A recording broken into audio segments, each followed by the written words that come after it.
Welcome children. Assessment worksheet number 7, subject science, class 7th. First column में विद्यार्थी का नाम, बच्चों अपना नाम लिखना है आपको, और सेकंड कॉलम में कक्षा अध्यापक का नाम मीन्स अपनी क्लास टीचर का नाम लिखिए। यहाँ पर निम्नलिखित प्रश्नों के सही उत्तर के विकल्प के सामने वृत्त को पेंसिल या कलम से भरिए। आपको 4 ऑप्शन दिए हुए हैं, इनमें से आपको करेक्ट आंसर छांटकर उसके सामने बने हुए वृत्त या गोले को पेन से काला भरना है या पूरा भर देना है। क्वेश्चन नंबर 1, मानव शरीर में सबसे बड़ी ग्रंथि है 1 पित्ताशय, सेकेंड अग्न्याशय, थर्ड यकृत एंड फोर्थ इनमें से कोई नहीं। तो बच्चों करेक्ट आंसर क्या है इसका? यकृत। हमारे शरीर की सबसे बड़ी ग्रंथि का नाम है यकृत। क्वेश्चन नंबर 2, मांसपेशीय अंग जो लार के साथ भोजन मिलाने में मदद करता है 1 आमाशय, सेकेंड जीभ, थर्ड यकृत एंड फोर्थ अग्न्याशय। मांसपेशीय अंग लार के साथ भोजन मिलाने में मदद करता है। करेक्ट आंसर क्या है इसका? जीभ। हमारी टंग या जीभ ये कार्य करती है। क्वेश्चन नंबर 3, पाचन नलिका का कौन सा भाग जीवाणुओं को मारने में शामिल होता है 1 पित्ताशय, सेकेंड दांत, थर्ड यकृत एंड फोर्थ आमाशय। बच्चों आमाशय से निकलने वाला हाइड्रोक्लोरिक अम्ल भोजन के साथ आए हुए जीवाणुओं को मारने में का कार्य करता है। तो करेक्ट आंसर कौन सा हो गया? आमाशय, फोर्थ। क्वेश्चन नंबर 4, डैश दांतों का उपयोग काटने के लिए किया जाता है कृंतक, सेकेंड अग्रचवर्णक, थर्ड रदनक, फोर्थ चवर्णक। तो कौन से दांतों का उपयोग हम काटने के लिए करते हैं बच्चों? 1 कृंतक। तो इसका आंसर क्या करेंगे? कृंतक के सामने बने हुए गोले को काला कर देंगे।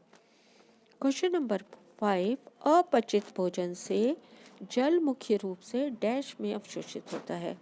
अपचित जो भोजन है उससे जल का अवशोषण किस भाग में किया जाता है 1 बृहदांत्र, सेकेंड भोजन नली, थर्ड आमाशय एंड फोर्थ क्षुद्रांत।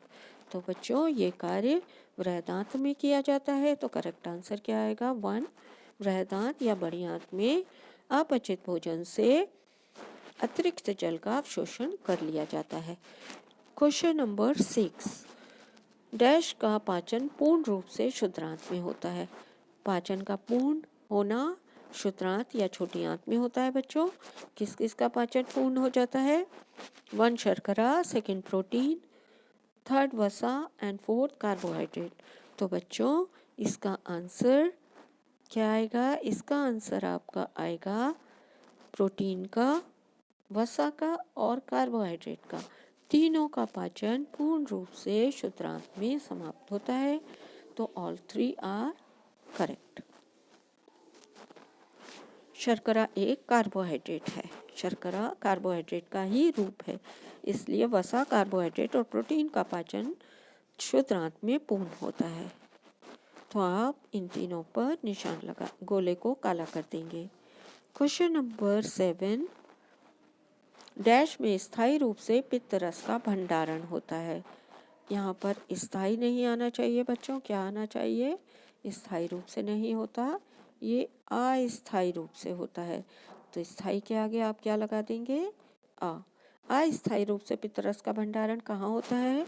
1 अग्न्याशय, सेकेंड भोजन नली, थर्ड यकृत एंड फोर्थ आमाशय। तो बच्चों यहाँ पर जो पहला ऑप्शन है यहाँ अग्न्याशय लिखा हुआ है, वहाँ पर क्या लिखा होना चाहिए? पित्ताशय। तो आप यहाँ पर करेक्शन कर लेंगे, अग्न्याशय को काटकर पित्ताशय लिखिए और फिर उसको सामने बने हुए गोले को काला करिए। यहाँ पर अग्न्याशय की जगह आपको क्या लिखना है बच्चों? पित्ताशय। पित्ताशय लिखकर उसके सामने बने गोले को काला कर दीजिए। क्वेश्चन नंबर 8, क्वेश्चन नंबर 8 में आपसे पूछा गया है अमीबा अपने भोजन को डैश में पचाता है।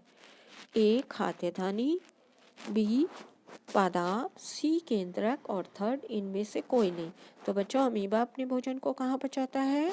अमीबा अपने भोजन को खाद्यदानी में पचाता है।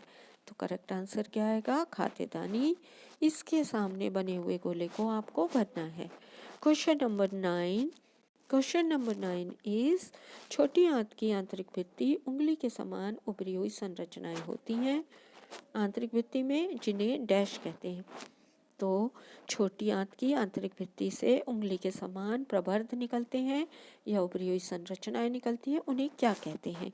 1 आमाशय, सेकंड बड़ी आंत, थर्ड मुकुहा एंड फोर्थ रसांकुर। तो इन्हें प्रवर्ध या रसांकुर कहते हैं बच्चों।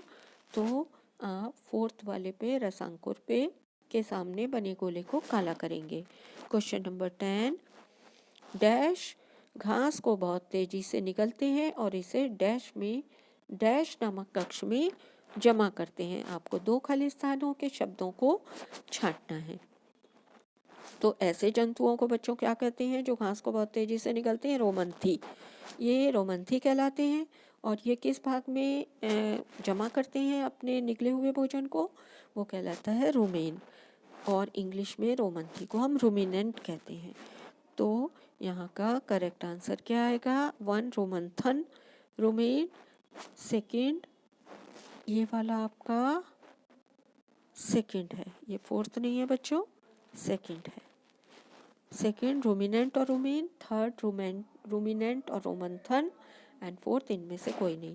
तो करेक्ट आंसर आएगा, इन एनिमल्स को हम रूमिनेंट कहते हैं और ये रूमेन में भोजन जमा करते हैं। Correct answer is second. इसके सामने बने गोले को आपको काला करना है। Thanks for watching.